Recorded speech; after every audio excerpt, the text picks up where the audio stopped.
Hi, and welcome to the Badass Moms, where we moms learn to achieve fitness and health goals despite being sleep deprived and overworked. Here's your host, Nicole, the super busy mommy coach.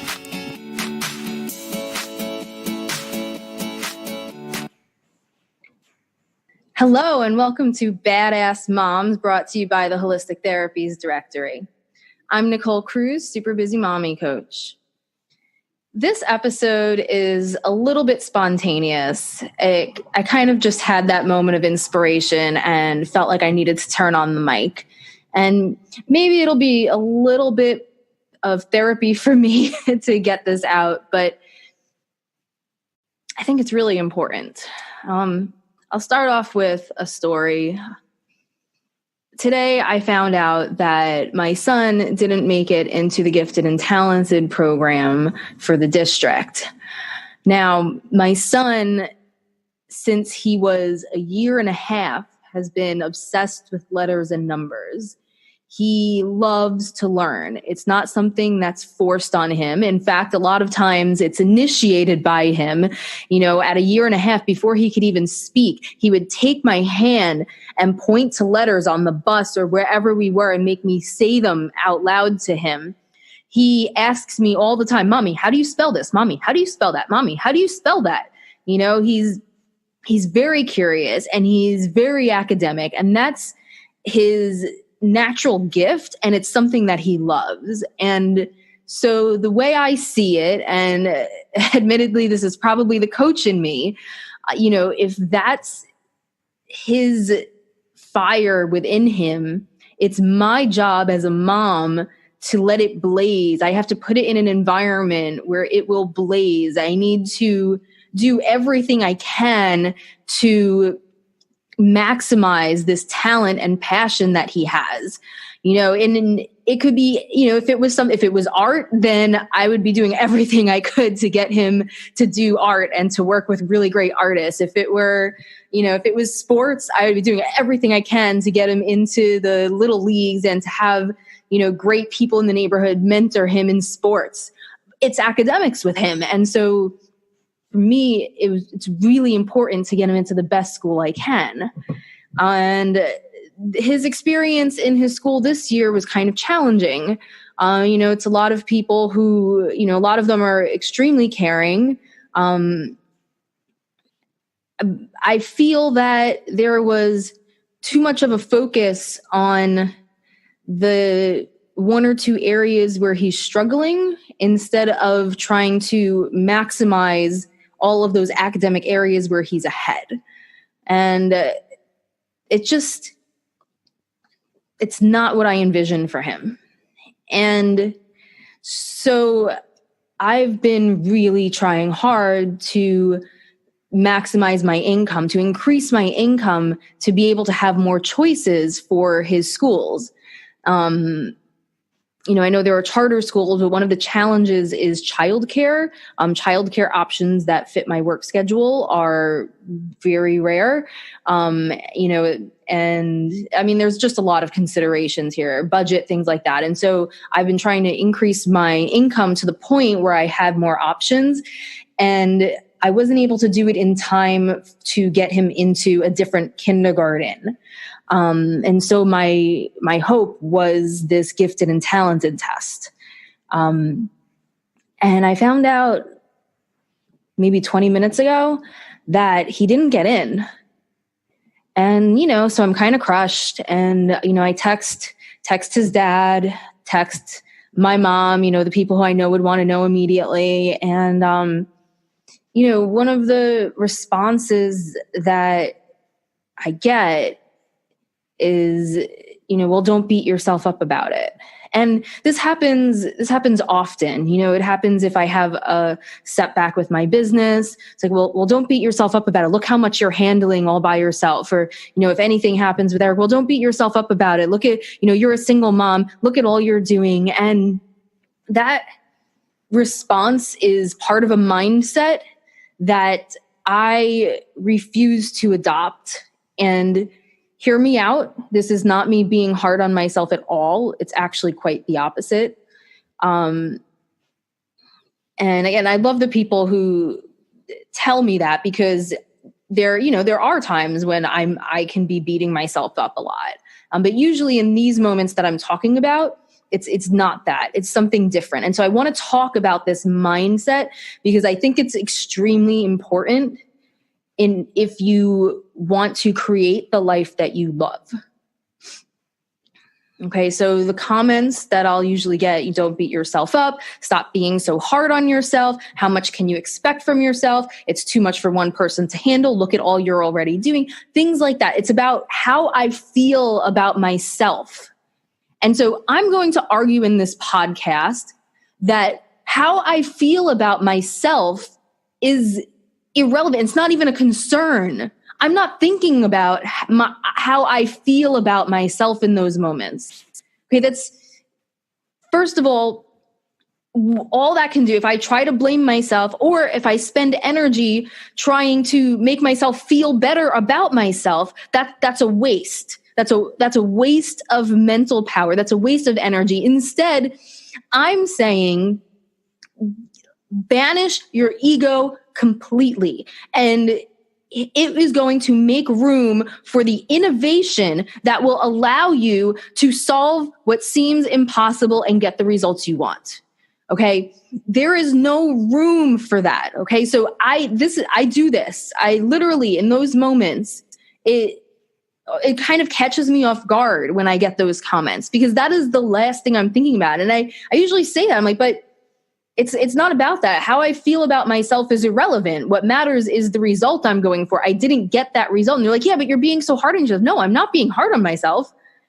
That's the result. I did not get the outcome that I was going for. And so now begins a process of innovation to get me to that result.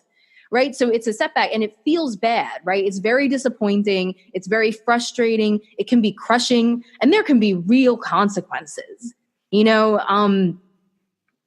whether it is, not getting a promotion that increases your income. It's like, whatever it is, like there are real consequences to that. If my son not getting into this, hopefully his next year will be a lot better. But if it's not, then there are real consequences. But it's not about how I feel about myself. It's about that. It's about, this is the problem, right? So first, you have to, and I have to, and I'm doing this right now, it's distinguish between what can be changed and what can't. And I know this is very cliche advice, but in the moment, a lot of times it's not what we think to do, right? But so immediately, think about this. I talk about mindfulness a lot in this podcast, and this is a habit to start. Make it an affirmation for yourself or put it on a note where you'll see it every day so that it becomes a mental habit. But in those emotional times when you're rational side of your brain, the side of yourself that you like the best isn't necessarily going to be what's coming to the surface. Pay attention to what can be changed, what you have control over, and what you don't. Okay, now this isn't about making excuses, because I'm going to get into that in a minute. No excuses. I don't care if people say it's impossible. That's why you innovate. That's what all of the most successful people in history have done, and why we remember their names. In a lot of cases, it's because they innovated something that seemed impossible. Okay, so that's very important. Distinguish what do you have control over, what don't you have control over, and be very liberal in the part of what you do have control over. Like, no, you can't determine someone else's behavior, but you can influence other people's behavior.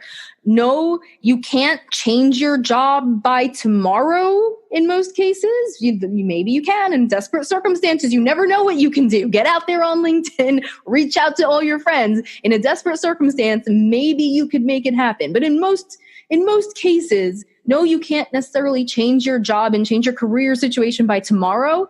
And maybe it wouldn't even be responsible for you to say, do like those celebrated entrepreneurs who just take this leap of faith and then they end up in the books, but you don't read the books about the ones who took the leap of faith and it didn't work out, right? So maybe that's not the course for you, but you can make a 5-year plan, right? You can make a 10-year plan. And then, that's can be discouraging to think that far ahead, but in 5 years without a plan, you're still going to be where you are. Whereas with the plan, you might have actually accomplished what you want, right? So be very liberal in deciding what you do have control or at least influence over.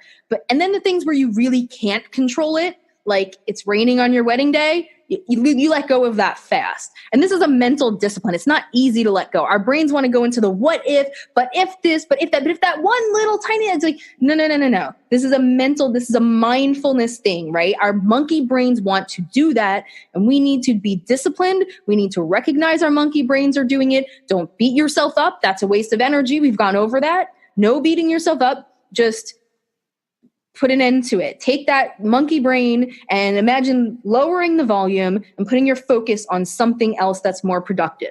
Doesn't mean that the monkey brain stops talking, but your focus, what you're paying attention to, is what's more productive. Okay, so now you've identified the outcome that you want, a problem that you may be facing, an obstacle that may be there. You take responsibility. And this is something that I think confuses a lot of people, because taking responsibility is very different from accepting blame. Those are two completely different things. It doesn't matter if it's your fault. You take responsibility means that you're saying, you know what? I'm going to own this and do everything I can to affect the outcome so that it turns into what I want. Okay? So it doesn't matter what life throws at you. Taking responsibility says, I have to figure out the solution. It doesn't matter what the world throws at you. It doesn't matter what the people around you throw at you, who wants to undermine you, who is a negative influence. Like, it doesn't matter if what Mother Nature throws at you, any of that stuff. You quickly move past the things you absolutely can't control, and then you take responsibility for the rest. Okay? Because if you don't take responsibility for the outcomes that you want in your life, if you don't take responsibility for creating a life that you love, who is going to do it for you? Okay? It's very important. This is not being harsh. Love yourself. I said, don't blame yourself. You don't take the blame out of it, but take responsibility. Taking responsibility is empowering because it says that you can have an effect on your future. You can change your future, and you have a big hand in determining your future.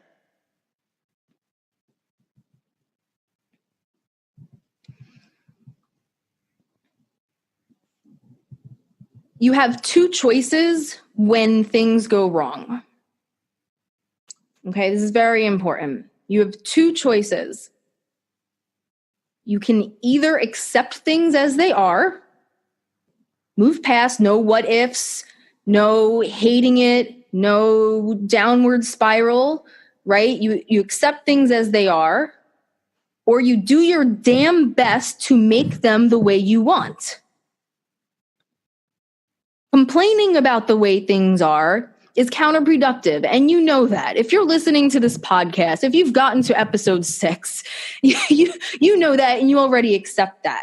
Okay. And it's okay to have venting sessions. Get it out.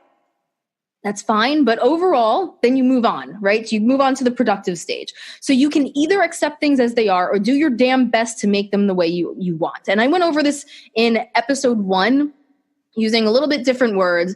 Right? I said grateful, but never complacent. Okay. So accepting things as they are isn't necessarily a bad thing. We have to choose how to use our energy, right? We have to choose how to use our resources. And so choosing to accept things as they are is also very empowering. You're choosing what to accept. right? In some cases, you have no control over it. So it's really just a save of energy, mental and emotional energy. But when you do have control and you choose to accept things as they are, it's empowering because all of a sudden you appreciate the things just as they are because you recognize what it would take in order to make them different and realize that you don't want to do that or you don't actually want that. You would prefer it as it is. And so you accept it. And then you kind of have some gratitude and appreciation for the situation you're in. There's nothing wrong with doing that. Accepting things the way they are doesn't mean that you're not progressing. It means you're focusing your energy where it's most important to you. So don't take it as a bad thing. I literally mean you have one of two choices. I'm not saying that in a condescending way or as a leading question. You have two choices. Accept things as they are. And if you do, then be happy about it, right? There are a lot of things I never thought I would be happy about. And now I am absolutely loving. And, some of it like having to work long hours, it was like, it's like, you know what?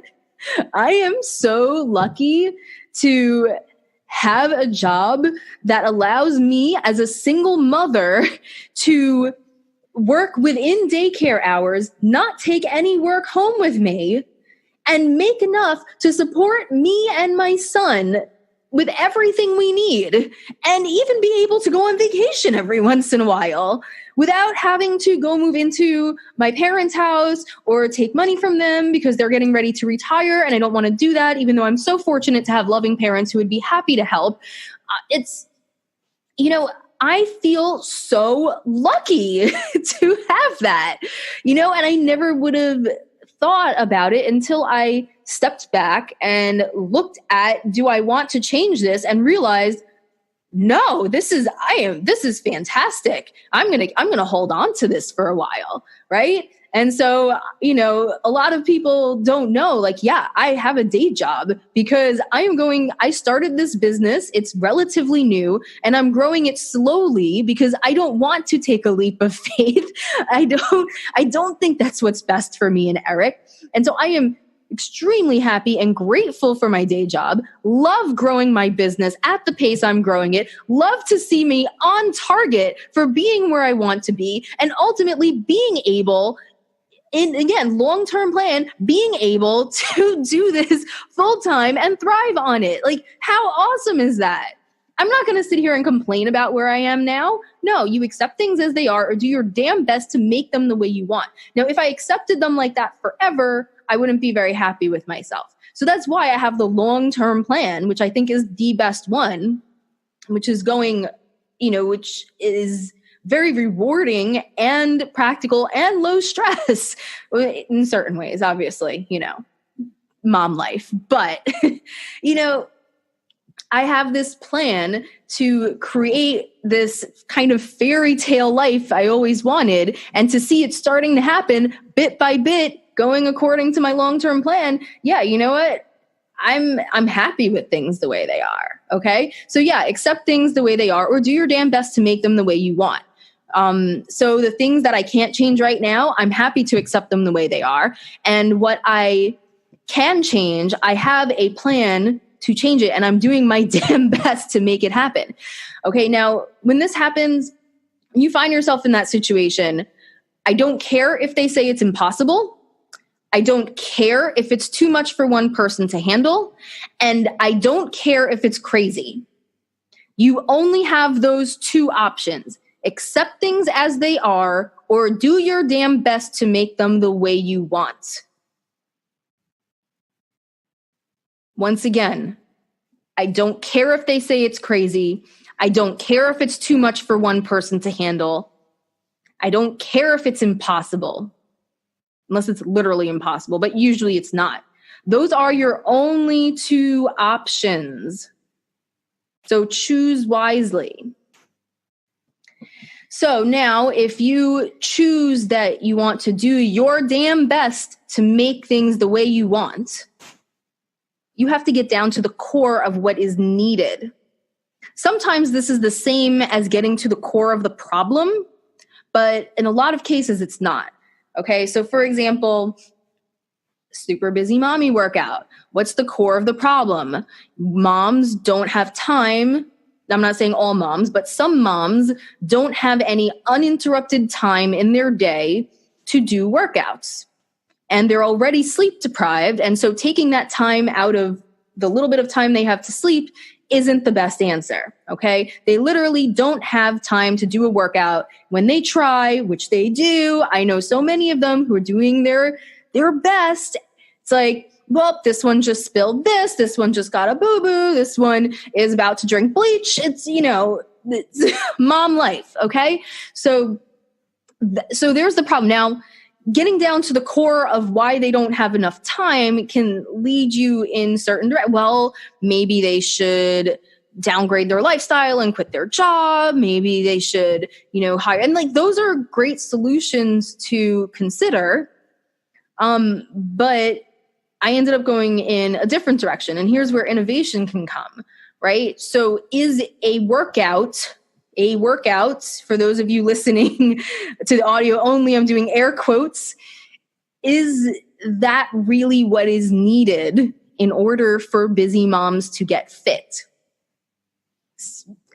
Now, I have a background in personal training and I know a lot about exercise science. So if you go back to that, and this is where I think having an expert you can go to or being innovative in who you ask for information can be helpful. Because I'm not saying that, every mom should have come up with this. Like they would come up with more innovative answers in the areas where they have expertise, right? But if you define a workout as a period of 20 minutes to 60 minutes where you're doing exercises back to back, that may not necessarily be possible, but there are some workouts, right? So I went back to the core of it. So forget a workout. What makes people fit? Doing certain things with your body causes certain changes in your body.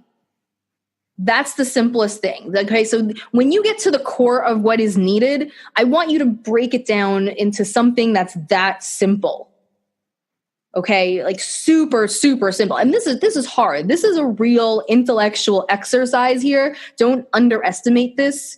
And ask people around you to keep trying to break it down simpler until you get used to thinking like this. Okay, but this is what's going to get you to that innovation. Doing certain things with your body causes certain changes in your body. Now, what are those types of things? Well, you have to do certain movements, and you have to do enough of a variety of them, and you need enough intensity, and you need that intensity to keep increasing so that the challenge on your body keeps increasing in order for you to get fitter. That's what causes the adaptations in your body that make you fitter, stronger, faster, leaner, all of that stuff.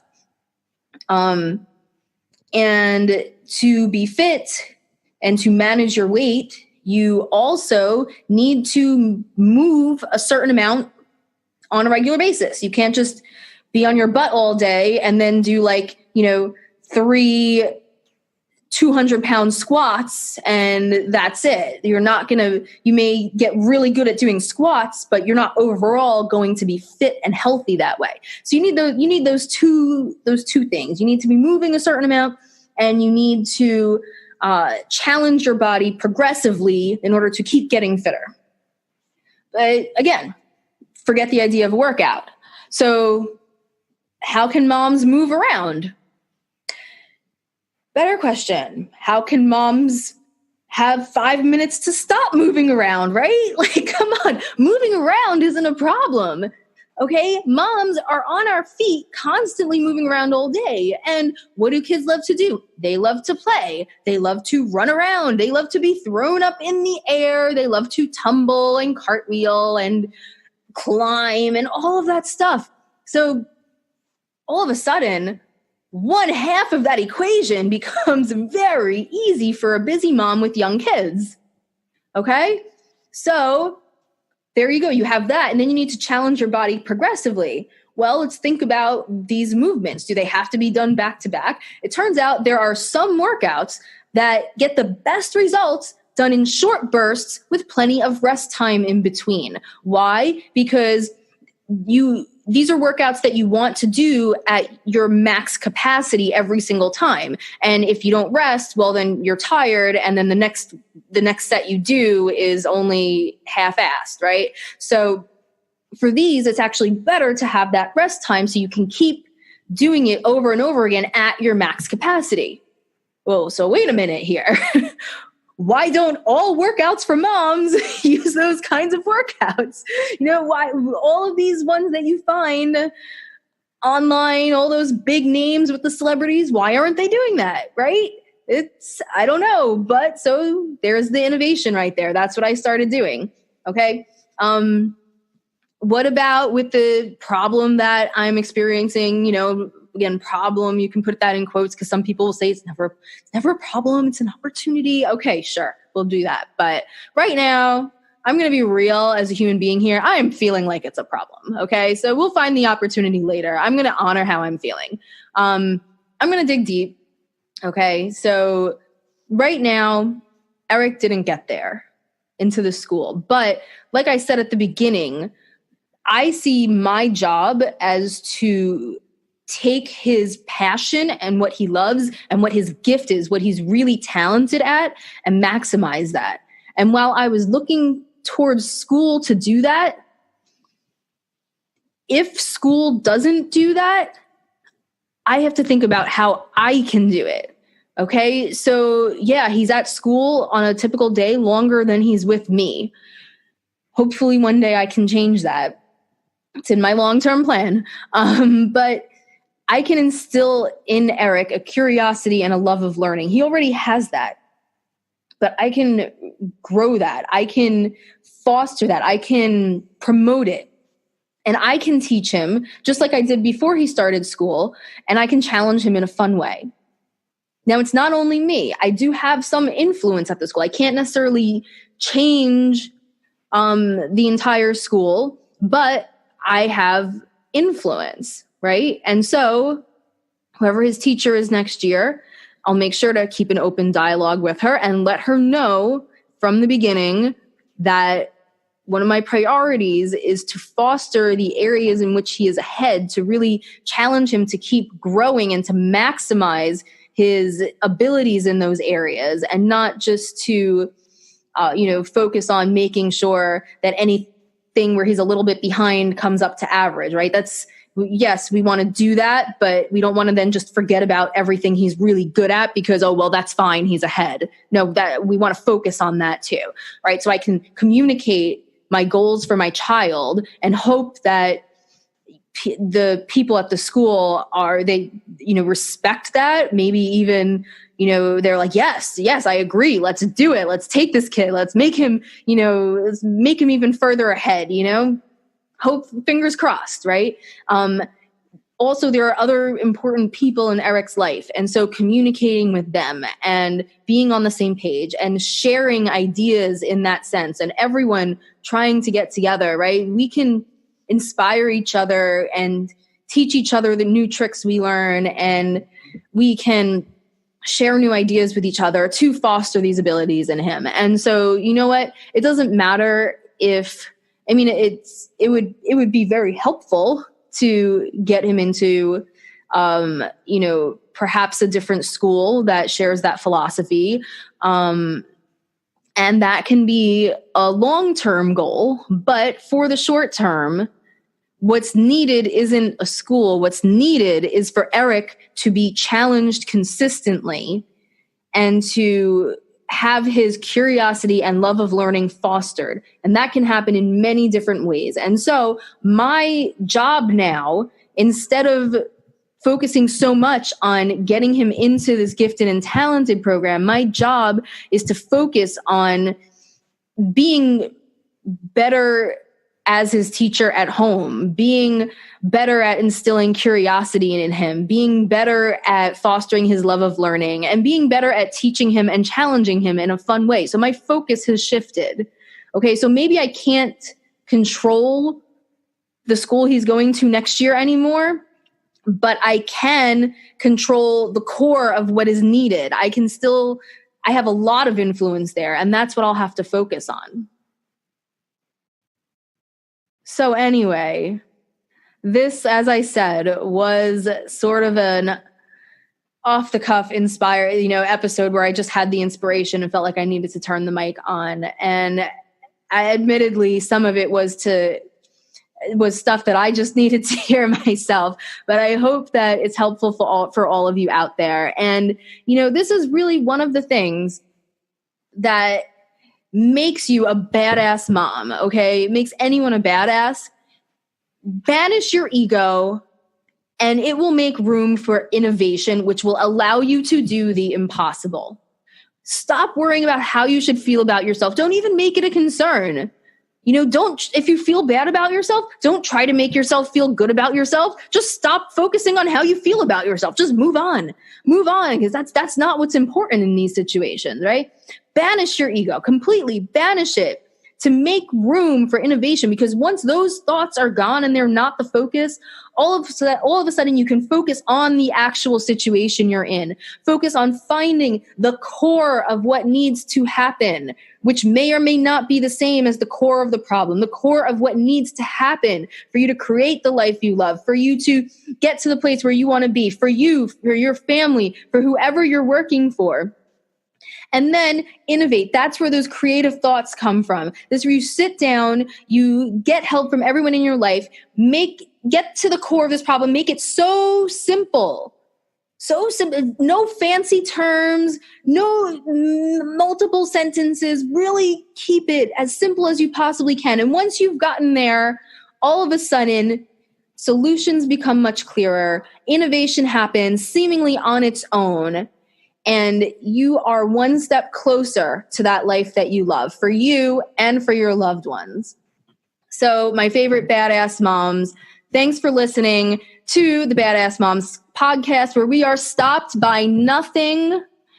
Brought to you by the Holistic Therapies Directory. You can check it out at holistictherapiesdirectory.com. Whether you are a practitioner looking to share what you do with the world, or you are somebody who is looking for the services of anyone from an acupuncturist to a personal trainer to a nutritionist to a holistic doctor, you'll find them on the Holistic Therapies Directory. You can also listen to the Optimizing Human Potential, Mind, Body, and Soul podcast, also brought to you by the Holistic Therapies Directory and hosted by myself and John Kempf. So check that out. As always, if you enjoyed this episode, please subscribe, leave a rating and review. That's the best thing you can do to help us get the word out there. This is still very new, and you who are listening are going to be the ones who help determine the future of what we're doing. So if you believe in the mission of the Holistic Therapies Directory, of Super Busy Mommy Coaching, please share, rate, and review, and subscribe. Thank you very much. Look forward to chatting with you next time. You've been listening to Badass Moms. Join us again and get your badass on.